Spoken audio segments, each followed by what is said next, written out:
ჰიპოკრატეს ფიცი.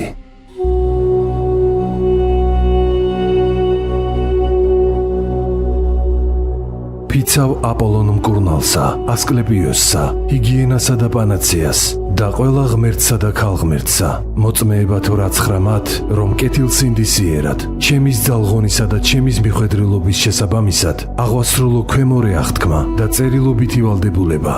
ვინ შემასწავლა მკურნალობის ხელოვნება, ჩემი მშობლების თანასწორად მივიჩნიო იგი. გაუნაწილო მას ჩემი მონაგარი და საჭიროებისას შევეწიო გასაჭირში. მისი შთამომავალნი ჩემს ძმებად მივიღო და ეს ხელოვნება, თუ კი ისინი მის დაუფლებას მოისურვებენ, შევასწავლო უსასყიდლოდ და ყოველგვარი პირობის გარეშე.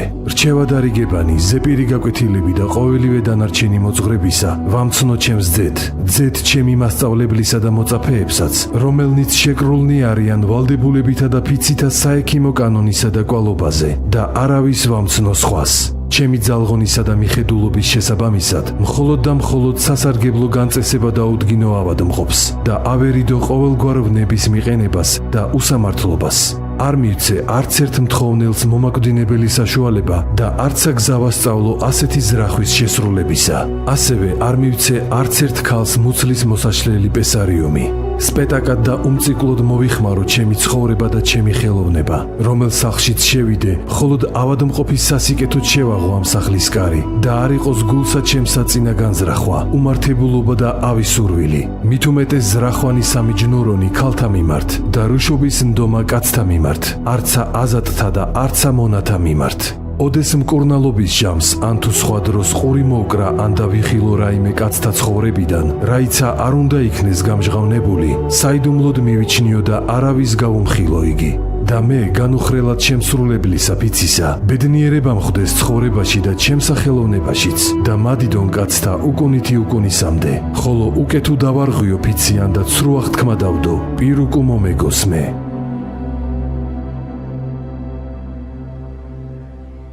გადაცემა ვიტამინის სტუმრის ბლოკს წარმოგიდგენთ თბილისის სახელმწიფო სამედიცინო უნივერსიტეტის გივი ჟვანიას სახელობის პედიატრიის აკადემიური კლინიკა.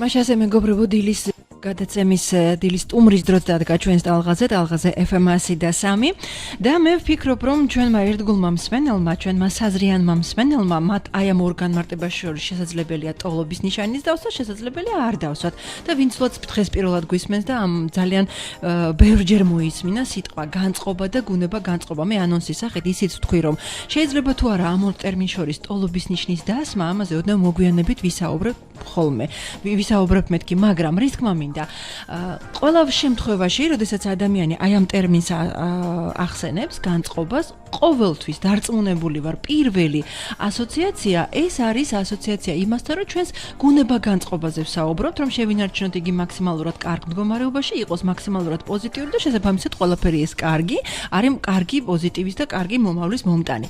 110 არა ეს.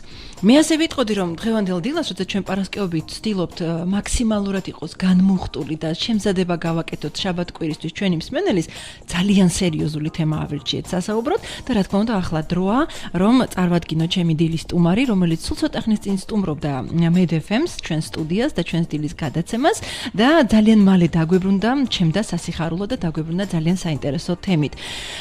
ფსიქოლოგიური ცენტრი მიჩოლის დამფუძნებელი და ხელმძღვანელი ფსიქოლოგი ხათუნა მუზაშვილი გსტუმრობს ჩვენ დღევანდელ დილას და კიდევ ერთხელ მას ამ სუსხიან დილას მადლობას გადავუხდი მობრძანებისთვის. დილამშვიდობისა ხათუნა. გამარჯობათ. და მივესალმები ყველას, ვინც გვისმენს. მე ძალიან მაინტერესებს ერთი რამ. როდესაც ადამიანი ახსენებს სიტყვა განწყობას და აქვე რა თქმა უნდა მოვიშველიებ უზნაძისეულ განმარტებას, რომელიც ვფიქრობ გაცილებით უფრო სერიოზულია ვიდრე ჩვენს მსმენელში, როგორც უკვე თქვი, ეს ასოციაცია დაიბადება. ესე განმარტავ, თუმცა სასაუბრო ეს თქვენია. განწყობა არის სუბიექტის მთლიანი მდგომარეობა, რომელიც გამოხატავს მის მზაობას კონკრეტული ქცევის შესასრულებლად. ეს არის მისი განმარტება, ასე ვთქვათ. და მაინც, რა არის განწყობა? თემა მართლა ძალიან საინტერესოა და იცით იმდენად გრძნობიარე თემა ალბათ ყველა ფსიქოლოგისთვის, რომ ამ თემაზე როცა ვიწყებ საუბარს, ყოველთვის ვაფიქსირებ ხოლმე, რომ ჩემი პულსი ცოტათი მატულობს. აჩქარდება. კი, ჩქარდება. იმიტომ რომ იმდენად ამოუწურავი თემა, იმდენად სასიამოვნო და ძალიან ღრმა. და ალბათ საფუძველი ძალიან ბევრი რამის. კი, მე შემიძლია ვთქვა, რომ განწყობაზე დგას აბსოლუტურად ყველაფერი ჩვენს დედამიწაზე, მიუხედავად იმისა, ვიცით ეს თუ არა და ვაცნობიერებთ ამას, ეს ასეა თუ არ არის, შეგვიძლია თუ არა ამის გაცნობიერება, მიუხედავად ამისა, ეს ასეა. ეხლა რა არის განწყობა? მაქსიმალურად შევეცდები, რომ მარტივ ენაზე ავხსნა ეს ყოველივე, რომ თითოეული ჩვენი მსმენელისთვის იყოს მარტივად გასაგები და ყველამ შეძლოს რაღაცა თავისი პატარა მარცვალე აიღოს ჩვენი საუბრიდან, რათა დღის განმავლობაში თუ რაღაცა გარკვეულ საქმეებში უფრო უკეთ შეძლოს, ასე ვთქვათ, საკუთარი თავის რეალიზება. პირველ რიგში ვიტყვი, რომ სიტყვა განწყობას ძალიან ხშირად ადამიანები ხმარობენ ხოლმე გუნება განწყობილების გამოსახატავად. მოდით ჯერ გუნება განწყობილებას დავაფიქსირებ, ეს რა არის. ანუ, როდესაც ისინი არიან მათთვის სასიამოვნო თუ მათთვის არასასიამოვნო ხასიათზე, ისინი არქმევენ ხოლმე, რომ მე მაქვს კარგი განწყობა, ან მე მაქვს ცუდი განწყობა, მაგრამ სინამდვილეში სიტყვა განწყობას გაცილებით უფრო დიდი დატვირთვა გააჩნია. როგორც თქვენ აღნიშნეთ, ცოტა გავამარტივებ უზნაძისეული თეორიიდან, ვიტყვი, რომ განწყობა ეს არის მზაობა კონკრეტული მოქმედების განსახორციელებლად.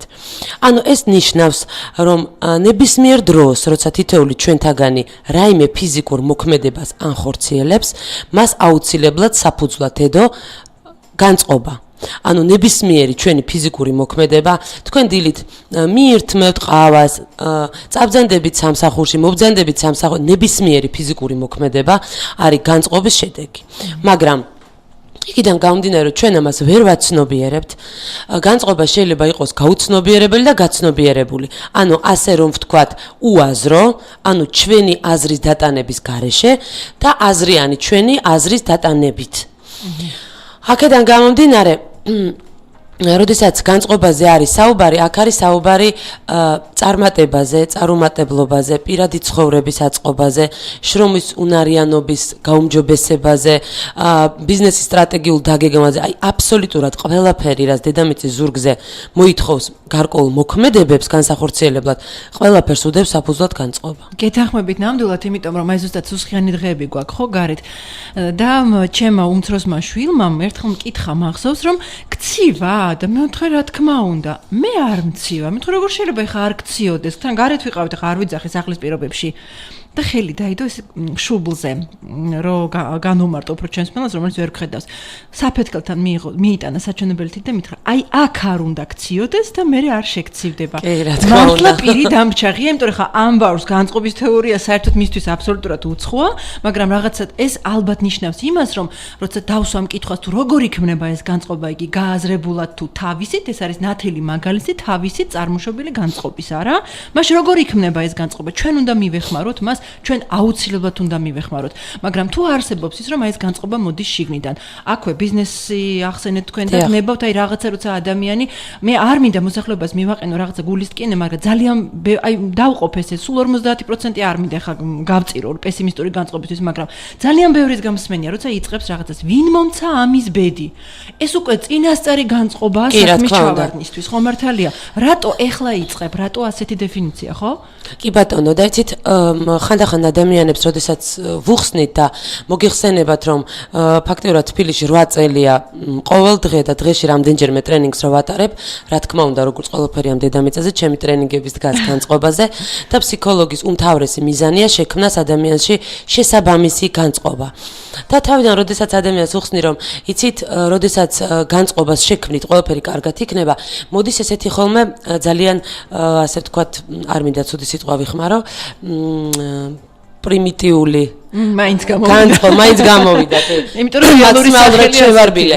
კი ბატონო, რომ მე როდესაც განვეწყობი, რომ გამიმართლებს. მოდით აქვე ეს ხო არის იმასთან დაკავშირებული, რომ მაინც ადამიანის გონება, აი უფრო მატერიალისტურთან, არ ხელშესახებთან არის დაკავშირებული და განწყობას ხელით ვერ ეხები და გინდა რომ ხო ხელშესახები აბსოლუტურად არ გამორიცხავს იმას, რომ ჩვენ შინაგანად თუ გონებრივად თუ სულიერად გქონდეს სიღრმე. იმიტომ რომ ჩვენ ფიზიკურადაც ძალიან ბევრი რამ გვჭირდება, ხელშესახები ძალიან ბევრი რამ გვესაჭიროება ამ ცხოვრებაში, მაგრამ ამისათვის აუცილებელია გქონდეს სიღრმე. ფაქტიურად თუ ადამიანს არ აქვს სიღრმე, ამ ხელშესახების შექმნაც უჭირს. და ფაქტიურად, როდესაც განწყობის თეორიას ვიყენებთ ბიზნესის წარმატების მისაღწევად, ეს არის სწორედ აი ამ სიღრმის და სულიერების გამოყენება მატერიალური შესაქმნელად. აბსოლუტურად ერთმანეთს არ გამორიცხავს და არის ურთიერთკავშირშია, როგორც ამ დედამიწაზე ყველაფერი, ასევე ეს გარეგნული და შინაგანი გნებავთ შეგრძნებები, გნებავთ საგნები, გნებავთ მცნებები. მოდით მაშინ აქვე მოვიშველიოთ და უზნაძის განწყობის თეორია კიდევ ცოტა უკეთ გავაცნოთ ადამიანებს, იმიტომ რომ ის ასოცირდება რაღაც მეცნიერულ, ასე ვთქვათ, ტერმინთან, უზნაძის განწყობის თეორია. ეს სიტყვა, ტერმინი იცის ყველამ, მაგრამ ყველამ არ იცის, რომ უზნაძე არ არის მხოლოდ ქართველი ფსიქოლოგი, ის არის მსოფლიო დონის ფსიქოლოგი. და იმიტომ რომ დღეს მთელი წარმატების თეორია და თუ რაიმე იწერება წარმატების თემაზე, ბესტსელერები, რომელიც მილიარდობით იყიდება მსოფლიოში, ყველას აბსოლუტურად უდევს საფუძვლად უზნაძის კვლევა. მოდით უზნაძის კვლევის შესახებ მოკლედ მოვყვებით თუ შესაძლებელი იქნება. რა თქმა უნდა, უბრალოდ ერთ ვიტყვი, რომ ადამიანი, რომელიც დაიბადა 1886 წლის 20 დეკემბერს ზესტაფონის რაიონის სოფელ საქარაშიო და მის ბიოგრაფიას გადავხედე და შემდგომ ხომ გერმანიაში, ანუ ლაიფციგში განაგრძო მან სწავლა. მას რომ თავიდანვე, თქვათ, აი კითხვის ნიშნის ქვეშაც კი დაესვა, რომ მე გერმანიაში რა მომახვედრებს, ალბათ უზნაძის განწყობის თეორია უბრალოდ არ იარსებებდა. ეს არის თავად ნათელი მაგალითი იმისა. კი. ესე იგი, დავიწყოთ იმით ძალიან მოკლედ მოვყვები, რომ პატარა ბავშვთვისაც კი გასაგები იყოს, რაზე ვსაუბრობ. ბატონმა დიმიტრი უზნაძემ, როდესაც გადაწყვიტა, რომ უნდა დაესაბუთებინა, დაემტკიცებინა განწყობის თეორია, მან მიმართა შემდეგ ცდას. მაშინ ჯერ კიდევ სახელმწიფოში ჩვენთან არსებობდა სიკვდილით დასჯა. მან თხოვა სახელმწიფოს 28 სიკვდილ, შეიძლება 27 ერთი ციფრი შეიძლება მეშლებოდეს, ასე ვთქვათ, კრიტიკოსებს წინასწარ ვუხდი ბოდიშს, ვინც ციფრებს არის ჩაფრენილი. თხოვა 28 სიკვდილ მისჯილი პატიმარი გადმოეცათ მისთვის ცდების ჩასატარებლად. პირობა იყო ესეთი, რომ 28 პატიმარს მას გადმოცემდნენ, მაგრამ ეს პატიმრები იმ დღეს აუცილებლად უნდა გარდაცვლილიყვნენ, იმიტომ რომ მათი სიკვდილით დასჯა იმ დღეს უნდა განხორციელებულიყო. 28 პატიმარს აუხვიეს თვალები. მათ იცოდნენ, რომ დღეს მათი გარდაცვალების დღე დადგა, ასე ვთქვათ. აუხვიეს თვალები და უთხრეს, რომ ისინი გარდაიცვლებოდნენ ვენების გადაჭრის შედეგად. ამის შემდეგ აიღეს ჩვეულებრივი ხის სახაზავი. ხის სახაზავი ისეთივე, რომელიც სკოლაში ნებისმიერ ჩვენთაგანს უხმარია. ფრთხილად გაუსვეს ვენაზე, ასე ვთქვათ, ხელზე, მაჯაზე, ისე რომ თითოეულ მათგანს ნაკაწრიც კი არ დარჩენია, უბრალოდ შექმნეს ილუზია, იმიტაცია იმისა, რომ ვენა იქნა გადაჭრილი. და ამის შემდეგ ხელებზე მიუშვეს სისხლის ტემპერატურის წყალი ჭავლით. ანუ შეიქმნა იმიტაცია, რომ ვენა იქნა გადაჭრილი. აბსოლუტურად 28-ვე გამონაკლისების გარეშე დაიღუპა ზუსტად იმ დროში, რა დროშიც ადამიანები იღუპებიან სისხლის დაცლისგან. გაკვეთის შედეგად იქნა დადგენილი, რომ არც ერთ მათგანს შიშით გული არ გახეთქვია, მაპატიეთ მარტივად კი ხსნი, ანუ გული გაჩერდა სისხლის დაცლისგან, მიუხედავად იმისა, რომ სისხლი არ დაღვრილა არც ერთი წვეთი. აი ახლა, როდესაც არის საუბარი, მოდით ეს ყველაფერი გადმოვიტანოთ რეალობაში და როდესაც უჩნდება ადამიანს კითხვა, ნებისმიერ ადამიანს შეიძლება გაუჩნდეს ეს კითხვა, ვინ ჩვენ გვისმენს, რომ ან აქამდე გაჩენოდა, სანამ მე უზნაძის თეორიას განმარტავდი, რომ მე როდესაც ავდგები და განვეწყობი წარმატებისთვის გამიმართლებს, ანუ ნებისმიერი ჩვენი დიაგნოზი, ნებისმიერი ჩვენი წარუმატებლობა და წარმატება არის შედეგი, ბრალი არ მინდა ვიხმარო, შედეგი იმისა, თუ როგორ განვეწყვეთ ჩვენ შედეგის მისაღებად. ანუ ნეგატიური შედეგი შედეგია ამ შემთხვევაში, ხო? და აბსოლუტურად ბუნებრივად თავისთავად ცხადია, აი აქ ალბათ უნდა დავსვათ კითხვა, თუ სად იწყება და მთავრდება სწორედ აი ამ განწყობის ზემოქმედება და სად არის მისი ზღვარი ადამიანის ცხოვრებას.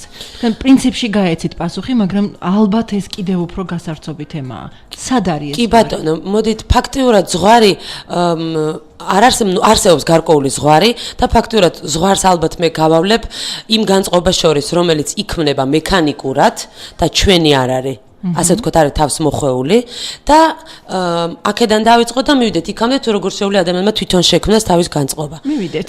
კი ბატონო, პირველ რიგში ასევე მინდა კიდევ ერთი დეტალი აღვნიშნო, რომ დღეს უკვე მეცნიერებისთვის ცნობილია, რომ დაავადებების 94% ატარებს ფსიქოლოგიურ ხასიათს. პლაცებო ეფექტი ამის ძალიან ნათელი დადასტურებაა თუნდაც პრეპარატების მიღების დროს. კი ბატონო, და მინდა ვთქვა, რომ 6% არის გენეტიკური. 94% შემთხვევაში დაავადებებიც კი არის იმიტომ, რომ ადამიანი ამისადმი განეწყო. ეხლა მოდით როგორ იქმნება განწყობა. იმისათვის რომ ანუ ფაქტობრივად კიდევ ერთხელ აღვნიშნავ მათთვის, ვინც ცოტა გვიან შემოგვერთა, რომ განწყობა არის მზაობა მოქმედების განსახორციელებლად, რომელიც აუცილებლად განხორციელდება. თუ ეს მოქმედება არ განხორციელდება მხოლოდ ერთი მიზეზით, რომ სხვა განწყობა შეიქმნა გზაში და განხორციელდება მოქმედება სხვა რომელიმე. ძირითადად როგორ ხორციელდება განწყობა მექანიკურად. განწყობას შესაქმნელად საკმარისია თქვენ დაინახოთ რაიმე საგანი, რომელიც თქვენში გამოიწვევს ასოცირებას იმ მოქმედებისა, აღძრავს სურვილს და გამოიწვევს ასოცირებას რაღაც გარკვეულ შედეგთან, რა შედეგის მისაღწევათაც თქვენ დგებით და იწყებთ მოქმედებას. ანუ განწყობა იქმნება მაშინ, როდესაც თქვენ შეგიძლიათ დაინახოთ შედეგი. ეხლა მოდით ვისაუბროთ რა არის დეპრესია, ხო? დეპრესია არის განწყობის არ ქონა. ნუ ძირითადად დეპრესიის დროს ადამიანებს არ უნდათ არაფრის გაკეთება, ისინი არაფერს, არანაირ მოქმედებას არ ახორციელებენ. ამ შემთხვევაში რა ხდება ხოლმე თერაპია, რას გულისხმობს, რაში მდგომარეობს. ძალიან რო გავამარტივო, ეს არის ადამიანს დაანახო ის შედეგები და ასე ვთქვათ, ის მიზნები, ის ცხოვრება, რომლის განხორციელებაც მას მოუნდება.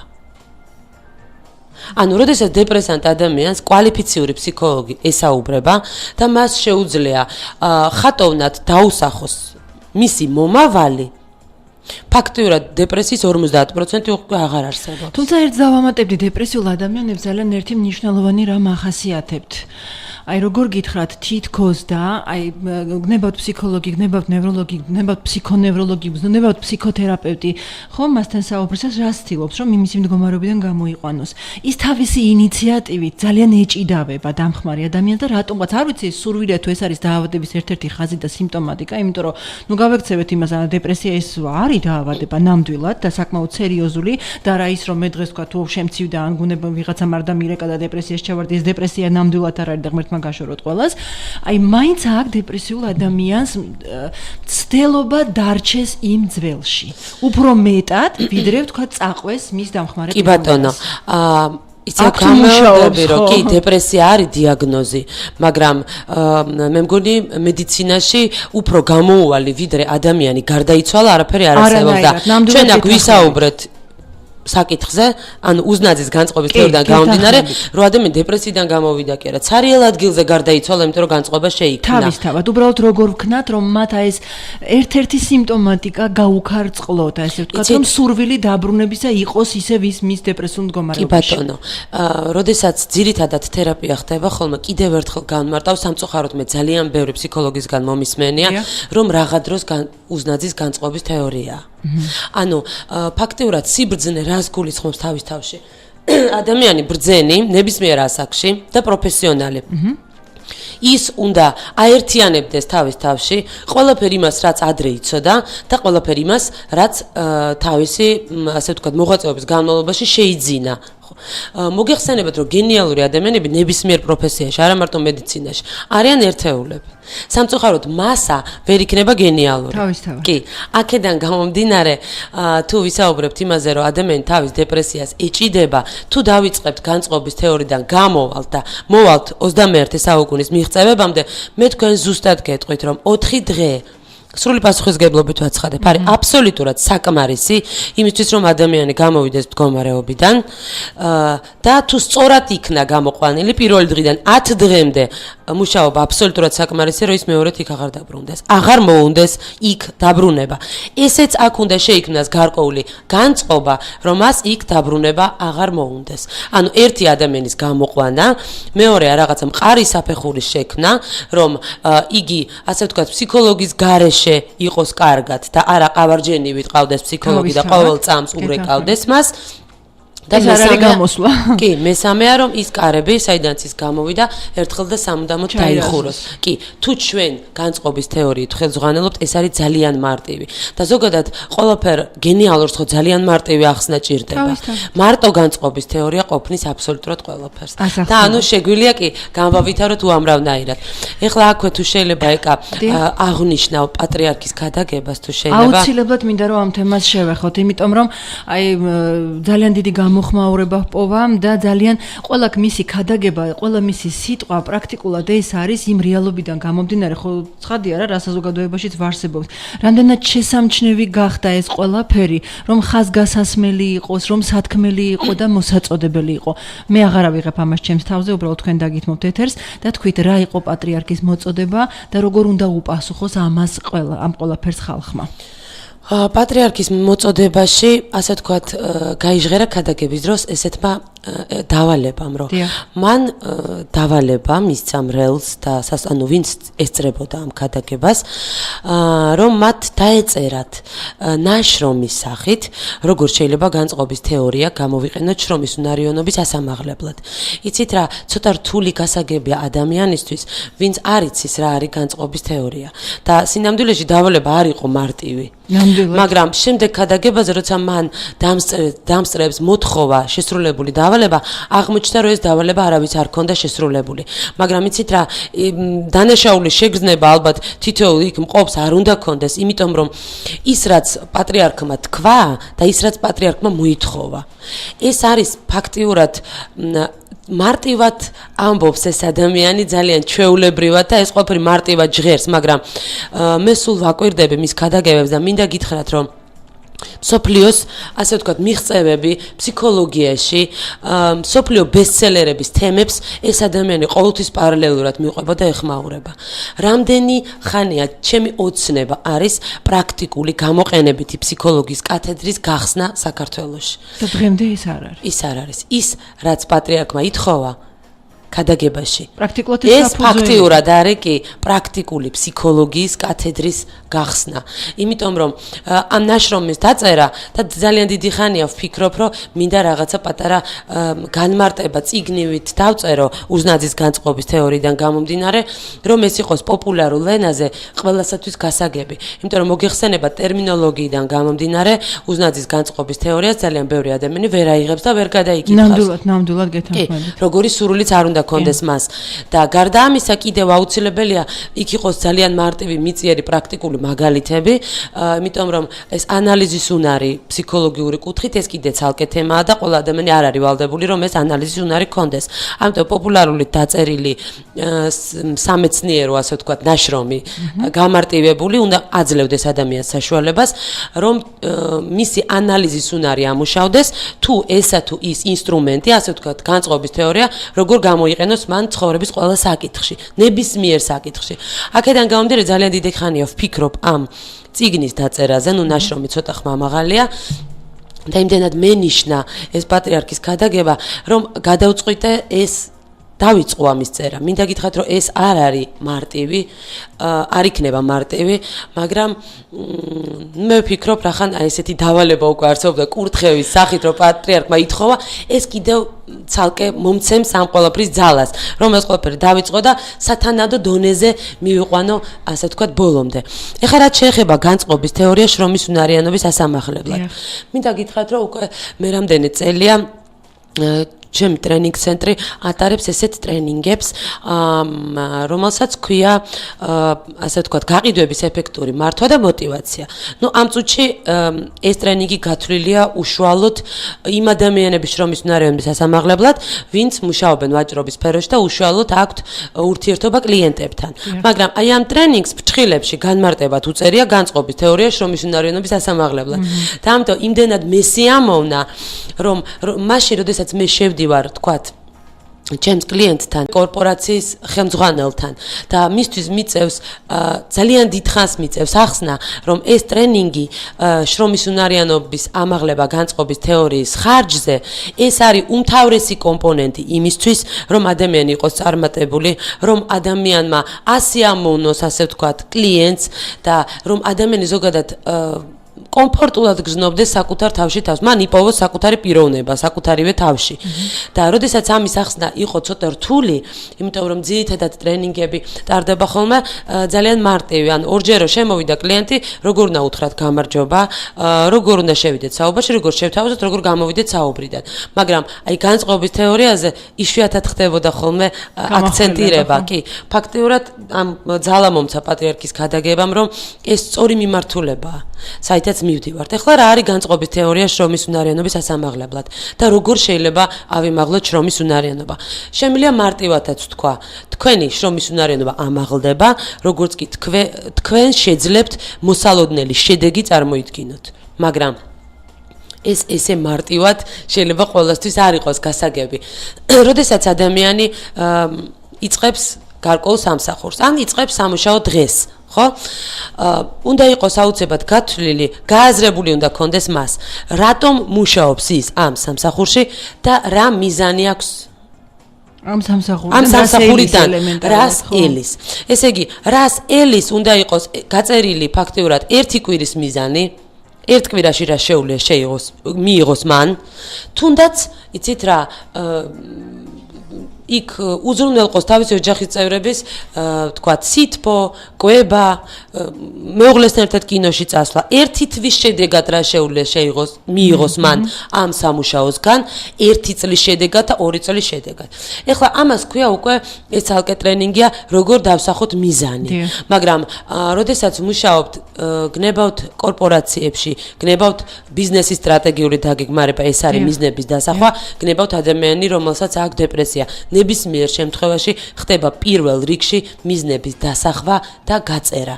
მიზნების დაწერას და გასახვას აქ რა თქმა უნდა თავისი გარკვეული ასე ვთქვათ, ცოდნა ჭირდება ამას, იმიტომ რომ თუ ჩვენ მიზნებს დავისახავთ და გავწერთ უფრო შორს ვიდრე 2 წელია, ჩვენ დავკარგავთ ამ განწყობას. იმიტომ რომ ჩვენი განწყობა აქედან შეიძლება გადაწყვეტს მხოლოდ 2 წელიწადს. მე ასე ვიტყოდი, რომ ქართულ რეალობაში მე ვფიქრობ ძალიან კარგად არის ნაცნობი ის ფაქტი, მით უმეტეს წინა წლებში, როცა ბიზნესი აი მართლა უცხოხილი იყო ქართველი ადამიანისთვის, სპონტანური დაწყება საქმის, ყოველგვარი გაწერის გარეშე, შესაძლოა ერთეულების ხედრი იყო. დღეს ეს ყველაფერი თუნდაც დაწყებული, იმიტომ რომ უმაღლეს სასწავლებლებში ისწავლება და მარკეტინგის ფაკულტეტი ასე ვთქვათ, ცალკე გაიხსნა, ეს კიდე რაღაცა ცოდნა მივიღეთ, ხო? მაგრამ აი იყო წლები 90-იან წლებში, როცა მართლა გადარჩენაზე იყო საუბარი, ეს ყველაფერი იწყებოდა ყოველგვარი დაგეგმარების და გაწერის გარეშე. სტუდიაში. ჩვენ გვაქვს ძალიან საინტერესო თემა დღევანდელ დილას, თუმცა მოდით სარეკლამო ჭრას დაუთმოთ ეთერი და ისევ დაუბრუნდებით ჩვენს ეთერში.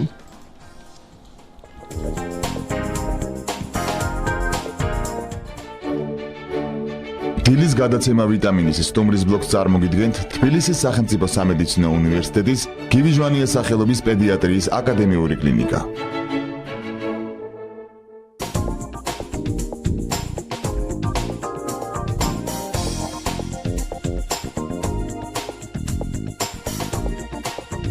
მაშასე დაუბრუნდით ჩვენ სტუდიაში და დაუბრუნდით ჩვენ სტუმარს კიდევ ერთხელ შეგახსენებთ რომ დღეს ჩვენ განწყობაზე ვსაუბრობთ უკვე აღარ ვიხმარ ამ წუთში არ გამოვიყენებ სიტყვას გუნება განწყობას თუმცა ეს რა ნამდვილად არ არის შორი განწყობიდან და მისი არსიდან და აზრიდან ჩვენი სტუმარი გახლავთ ფსიქოლოგი ხათუნა მუზაშვილი და ჩვენ ძალიან ბევრი ვისაუბრეთ ძალიან საინტერესო თემებზე მე ვფიქრობ რომ ძალიან ბევრმა ადამიანმა დღეს ასე თქვა დღევანდელ დღეს ხაზგასმულად ვიტყვი უფასოდ მიიღო არაჩვეულებრივი ტრენინგი და არაჩვეულებრივი კვეთილი, რომლის განმეორებით მოსმენა კიდევ ერთხელ მათთვის, ვისაც არ მოусმენია დღეს საღამო შეგიძლიათ 8 საათზე ეს გადაცემა ეთერში განმეორებით გავა და ვინც მოისმინა და მისი ხელახალი განმეორება უნდა, იმიტომ რომ ცნობილი ესეთი ანდაზა ხო, განმეორება ცოდნის დედა, თქვენც მოგიწოდებთ რომ მოგვისმინოთ ტალღაზე FM 100.3 უკვე საღამოს 8 საათიდან, როცა გადაცემა გამეორდება, თუმცა ასევე გეტყვით რომ ჩანაწერი დაიდება ჩვენივე Facebook გვერდზე med.fm 100.3.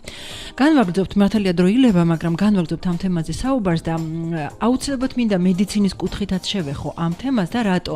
იმიტომ რომ მედიცინაში დარწმუნებული ვარ, ახლა ექიმი გვისმენს თუ არა ექიმი, ძალიან კარგად არის ცნობილი პრინციპში ესეც დიაგნოზია, ქრონიკული დაღლილობის სინდრომი. როცა ადამიანს თითქოს და არაფერი არ აწუხებს ანატომიურად, ხო, არაფერი თითქოს და გამოკლევის შედეგებად არაფერი არ არის დადებული და არ აგვაქვს შედეგი. აქ ნამდვილად არ არის ორგანული ცვლილებები, მაგრამ მაინც ყოველ დილას ის იღვიძებს აბსოლუტურად დამტრეული, ძალიან მარტივად ხოლმე განაჩენია გამოტანილი, როდესაც რამდენიმე კითხვას დასვამს, აი რომ ხერხემალი გტკივა, სხეული გტკივა, დილას რო გაიშლები, მე ხო მოდიხარ უფრო ცოტა გუნება განწყობაზე. ეს ყველაფერი ოსტეოქონდროზი ამას შველის მხოლოდ ვარჯიში და ცურვა. ვარჯიში და ცურვა ხერხემალსაც შველის, კუნთოვან აპარატს, ანუ ჩვენს, ასე ვთქვათ, ბუნებრივ კორსეტსაც შველის, ნამდვილად მის გამაგრებას. მაგრამ პირველ რიგში მე ასე ვიტყოდი, რომ ფსიქიკა შველის. ჩვენ როდესაც სუპირველი ფსიქოლოგი გვყავდა სტუმრად, მე ძალიან კარგად მახსოვს, რომ ის გადაცემა დავასათავრეთ ფსიქიკა მოითხოვს კომფორტს. ეს მართლა ასეა და აუცილებლად მე ვფიქრობ რომ თუ შინაგანად მოდის განწყობა ეს გადასარევი, მაგრამ ნამდვილად შეგვიძლია ყველაფერი შევქნათ ხელოვნურად. თუმცა აქვე ძალიან ბუნებრივია რომ დაიბადება კითხვა, რა განსხვავებაა ხელოვნურად და ბუნებრივად არსებულ, ესეთ შექმნილ და არსებულ განწყობას შორის, თუ არის ეს განსხვავება და რა ვქნათ ახლა მივყვეთ ბუნებას თუ მაინც ხელოვნურად ვეცადოთ რომ რაღაც გამოვასწოროთ. ძალიან დიდი განსხვავება და ძალიან საინტერესო განსხვავება, იმიტომ რომ განწყობა, რომელიც მექანიკურად იქმნება, რომელსაც მექანიკურად გვიქმნიან, საგნები, მოვლენები, რომელსაც ვხედავთ, ანუ დღის განმავლობაში, რასაც ვხედავთ, რაც გვესმის, ხო, რასაც ვყნოსავთ, რასაც მივირთმევთ, რასაც ვეხებით, ხუთი შეგრძნებითი ორგანოთი, ყველაფერი გარკვეულ ასოციაციებს და გარკვეულ განწყობას იწვევს, მაგრამ ეს არის მექანიკური პროცესი. რაც შეეხება განწყობის ხელოვნურ შექმნას, ეს არის განწყობის კონტროლი. აი ამას უკვე ქვია ადამიანის უпростоრად პიროვნების მუშაობა საკუთარ თავზე. მოგეხსენებათ რომ პიროვნება, ხო, რითი განსხვავდება არაპიროვნებისგან, რომ ასე მარტივად რომ ვთქვათ, იმით რომ ის სულ ვითარდება და სულ მიდის წინ. აი პიროვნული ზრდა პირველ რიგში ეს არის მუშაობა საკუთარ თავზე და მუშაობა საკუთარ შინაგან სამყაროზე, საკუთარ სულიერებაზე, საკუთარი აზრების კონტროლზე, ფაქტიურად საკუთარი განწყობის ხელოვნურად შექმნის სწავლა, ეს არის საკუთარი თავის კონტროლი. ეხლა რაც შეეხება, მოდით მარტივი მაგალითი მივცეთ, ჩვენს მსმენელს როგორ შეიძლება განწყობა შეიქმნას ხელოვნურად. და ზოგადად სიტყვა განწყობას კიდევ უფრო გასაგები რომ იყოს, მინდა ერთი ძალიან მარტივი კუთხით განმარტო, რუსულად მას ქვია настроение, ხო? настроиться. ჩვენ სამება ვართ, ესე ითარგმნება თუ პირველად. ვინ არიან ეს სამი, ეს ტროე? არასდროს არ დააკვირვებიო, ასეთ პირდაპირ. ამ ყოველ ლექციებს ამ თემებზე მე მიკითხავდნენ მოსკოვში, ამიტომ აუცილებლად იქნება ქართულ უმდიდრეს ენაში უამრავი განმარტება, კი, მაგრამ სამწუხაროდ ამ წუთში მე არ ვიცი ეს განმარტება, მაგრამ რუსულიდან გეტყვით, რომ ტროიცა, ჩვენ ვართ სამება ითარგმნება ესე, ვინ არიან ეს სამნი? ეს არის ჩვენი ფიზიკური სხეული, ჩვენი ემოციები, ან ჩვენი სულიერი მდგომარეობა და ჩვენი ფიქრები. ანუ განეწყო ნიშნავს ფლობდე სხეულს, ემოციას და ფიქრს. ჩვენ ვართ ძირითადად ეს სამი კომპონენტი. ამ სამ კომპონენტს თუ ვფლობთ, ჩვენ ვფლობთ საკუთარ თავს. თუ ჩვენ საკუთარ თავს ვფლობთ, ჩვენ შეგვიძლია უკვე დავიწყოთ ნებისმიერ იმ სიტუაციის ფლობა, სადაც გვინდა რომ ვიყოთ და რომელიც გვინდა რომ განვახორციელოთ, ასე ვთქვათ. ეხლა როგორ გავაერთიანოთ ეს სამი, რომ თქვენი ემოცია, სხეული და ფიქრი გაერთიანდეს. იმიტომ რომ მოგეხსენებათ, რთულია ხოლმე მარტივად ამისი მართვა, იმიტომ რომ სხეული ხშირ შემთხვევაში გეტყვით როგორ ხდება, სხეულს ეზარება. ნამდვილად. კი. იქ ფიქრი რაღაცას კიდე სხვას გთავაზობს, ემოცია სხვას გთავაზობს, მაგრამ აი თუ ეს სამი არ გაერთიანდა, ფაქტიურად ის მზაობა და ის განწყობა, რომელსაც მოაქვს წარმატება, არ არსებობს. ამიტომ როგორ გავაერთიანოთ ისინი? არსებობს ესეთი მარტივი გზა, ჩვენ სხეულზე, ჩვენ კუნთოვან საფარზე, ასე ვთქვათ, მარტივად რომ ვთქვათ, კუნთების დონეზე არსებობს გარკვეული მეხსიერება, ანუ რაღაცა გარკვეული მოვლენებისა. ვიტყვი რას გულისხმობ მაგალითს მოვიყვან, აი მაგალითად თქვენ ერთხელ ისწავლეთ ცურვა და დახუჭული თვალებითაც წყალში რო ჩაქვსვან, თქვენი ხელფეხი გააკეთებს იმ მოძრაობას, რომელიც არის ცურვასთან, რომელიც ასოცირდება. ანუ წყალი ეხება თუ არა თქვენ კუნთს, თქვენ გონების დატანება, გააზრებას ვერ ასწრებთ. ამას მედიცინაში ქვია უპირობო რეფლექსი. კი ბატონო. ეხლა მოდით განვიხილოთ რა ხდება განწყობასთან დაკავშირებით. როდესაც თქვენ რაღაცა დადებითი ან უარყოფითი ემოცია გაქვთ, მაშინაც ჩვენი კუნთების მდგომარეობა იცვლება. როცა თქვენ იგებთ რაიმე სასიხარულო ამბავს, აფიქსირებთ ამას თუ არ აფიქსირებთ, თქვენი მხრები იშლება, სწორდება, იმართება და თქვენი ტუჩის კუთხეები მიდის ყურებისაკენ, ანუ ღიმილი ქვია ამ ყველაფერს. და როდესაც პირიქით იგებთ არასასიამოვნო ამბავს, ტუჩის კუთხეები მოდის ქვემოდან, თქვენი მხრები არის მოხრილი. აქედან გამომდინარე, ქუჩაში მარტივად შეგვიძლია შევამჩნიოთ, ვინ კარგ ხასიათზე და ვინ ცუდ ხასიათზე, მაგრამ რა ხდება ამ დროს? თუ თქვენ აი ამ წუთას თუნდაც მართავთ მხრებს, იმართებით მხრებში, ანუ ისეთ მხრების მდგომარეობას იღებთ, როგორც ბედნიერი წარმატებული ადამიანის ზურგი და მხრები შეიძლება გამოიყურებოდეს. და ტუჩის კუთხეებს ქაჩავთ ყურებისკენ, ანუ ქმნით ღიმილს. აი იმ მომენტში, რომელ მომენტშიც თქვენ ამას ხელოვნურად აკეთებთ, ჩვენი ტვინის გარკვეული ნაწილი, ასე ვთქვათ, მარტივად ჰიპოთალამუსი გამოყოფს ინფორმაციის მატარებელ ფერმენტს, ჭორიკანა ფერმენტს ვეძახით ხოლმე ამას მარტივად, რომელსაც ქვია აცეტილჰოლინესტერაზა, რომელსაც ჭირდება სისხლის ერთი ბრუნი, 26 წამი, რომ მთელ თქვენ სხეულში გაავრცელოს ინფორმაცია, რომ მოხდა რაღაცა კარგი. ანუ რახან თქვენ მხრები გამართეთ და გაიღიმეთ, რაღაც კარგი მოხდა და იწყება უკვე პოზიტიური განწყობის შექმნა შინაგანად, თქვენ და უნებურად. თქვენ მხოლოდ მხრები გაქვთ გამართული და სახეზე გიჭირავთ ღიმილი. ეხლა მოდით შევხედოთ რა ხდება. თუნდაც აი ჩვენმა მსმენელმა ნებისმიერმა ამ წუთში რო გამართოს მხრები და გაიღიმოს, საკმარისია 1 წუთი იყოს ამ მდგომარეობაში და მე კითხეთ საკუთარ თავს. შეგიძლიათ აი ამ გამართულ და გაღიმებულ მდგომარეობაში შეიძლება თუ არა მოგივიდეთ ფიქრი, რომ ვაიმე მე არაფერი არ გამომივა, მე მოკვდები, რაიმე ცუდი დამემართება. ეს არის შეუძლებელი, რადგან თქვენი ფიქრები სხეული და ემოციები ერთმანეთის ადეკვატურია. თქვენ თუ შეგიძლიათ გააკონტროლოთ სხეული, თქვენ აკონტროლებთ განცდებს და აკონტროლებთ ფიქრებს. ანუ ის განწყობა, რომ თქვენი ემოცია, ფიქრი და სხეული გაერთიანდა და თქვენ არ ხართ ნაწილებად დაშლილი და ხართ ერთი მთლიანი, აი ამის და ხართ კარგ გუნება განწყობილებაზე. ამის მიღწევა შეგვიძლია თუნდაც მხოლოდ იმით, რომ თქვენ გაიმართეთ მხრებში და გაიღიმეთ. მე გეტყვით ერთ ნათელ მაგალითს, რომელმაც ესე ვთქვათ, ვინც ჩვენ აი აქ სამეგობრო წრე ვინც ვარ და პრაქტიკულად ვინც ძალიან დიდი სტაჟი გვაქვს, ვისაც აი რადიოში მუშაობის, დავიწყეთ ასე და გვასწავლეს ასე. რადიო ტერმინოლოგიას მოვიხმარ და გამოვიყენებ და ვიტყვი. როდესაც სანამ აწევ მიქშერს და გახსნი მიკროფონს, ჯერ გაიღიმე. მიუხედავად იმისა, რომ რადიოში წამყვანი საერთოდ არ ჩანს, უკვე გაღიმებული სახით ნათქვამი სიტყვა, ჟღერადობით, ბგერით, ხმის ინტონაციით აბსოლუტურად პოზიტიურია წამოსული. კი, რა თქმა უნდა. ასე რომ ეხლა ეს გამახსენდეს 15 წლის წინ რომ მასწავლეს ეს ამბავი.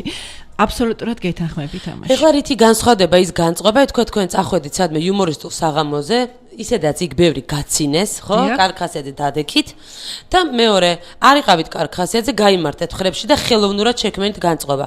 მინდა ხაზი გაუსვარო, როგორც კი თქვენ იმართებით მხრებში. ანუ იღებთ გადაწყვეტილებას, რომ ეხლა მე ჩემ განწყობა უნდა ავიმაღლო. იმართებით ხრებში და იღიმით ხელოვნურად 3 წუთი ხელოვნური აი ამ მდგომარეობის შემდეგ თქვენი ეს მდგომარეობა ხდება აბსოლუტურად ბუნებრივი. და სხვაობა არის ის, რომ თუ თქვენ გჭირდებათ სადღაც იუმორისტულ საღამოზე ვიღაც რო გაგამხიარულოთ, ეს ნიშნავს, რომ თქვენი მხიარულება დამოკიდებულია ვიღაცაზე. მაგრამ თუ თქვენ შეგიძლიათ სარიელ ადგილას ადგეთ და შექმნათ თქვენი განწყობა, ეს არის უკვე საკუთარი თავის მართვა და ეს უკვე არის, ასე ვთქვათ, პიროვნების გზა, რომელიც მართავს საკუთარ თავს და მას გარე დამხმარე ყავარჯნები კი არ ჭირდება განწყობის შესაქმნელად. ის ამ წუთში თვითონ მართავს საკუთარ თავს, თვითონ იღებს პასუხისმგებლობას საკუთარ განწყობაზე და მოგეხსენებათ, რომ განწყობა, როგორც თქვით, არის ყველაფერი, ეს არის ფაქტურად პასუხისმგებლობის აღება წარმატებაზე. ხათუნა, უღრმესი მადლობა. ჩვენ პრაქტიკულად მაქსიმალურად ამოვწურეთ ყველა დრო, რომელიც იყო დათმობილი დილის სტუმრისთვის და მე რომ მკითხო, დარწმუნებული ვარ, ძალიან ბევრი მსმენელი ხა კიდე დარჩებოდა ძალიან დიდხანს აქ ამ საუბრის მოსასმენად და ვიტყოდის მივცეთ ჩვენ სჭორიკანა ფერმენტებს იმის საშუალება, რომ სულ ყოველთვის ძალიან კარგი ინფორმაცია გაავრცელონ ჩვენ სხეულში. ძალიან ბევრი დასკვნის გაკეთება შეიძლება სერიოზულიც და მე არ ვიტყოდი რომ ეს არასერიოზული დასკვნა, რასაც მე ახლა ვიტყვი, მაგრამ თუ კი ასე მარტივად მხრებში გამართვით, სახეზე ღიმილით და აი სულ რაღაც 3 წუთში სხეულის მეშვეობით ფსიქიკაზე ზემოქმედების უნარი არსებობს და ეს დამტკიცებულია და შეგვიძლია რა თქვენ ახლა ჩვენ გვასწავლეთ. მე ვფიქრობ რომ ღირს ამისთვის მხრების გამართვას და ტუჩის კუთხეების აწევაც. უღრმესი მადლობა დღევანდელი დღისთვის. დიდი მადლობა, კარგად ზამთარ. მე კი გეტყვით მეგობრებო, რომ აი ესე 10 საათსა და 1 წუთზე დავასრულე დღევანდელი ჩემი შეხვედრა თქვენთან. ეკა ხოსიაშვილი მუშაობდი დილის 9:30-დან სტუდიაში თქვენთვის და შესაბამისად უკვე ორ შაბათამდე გემშვიდობებით ნახვამდის.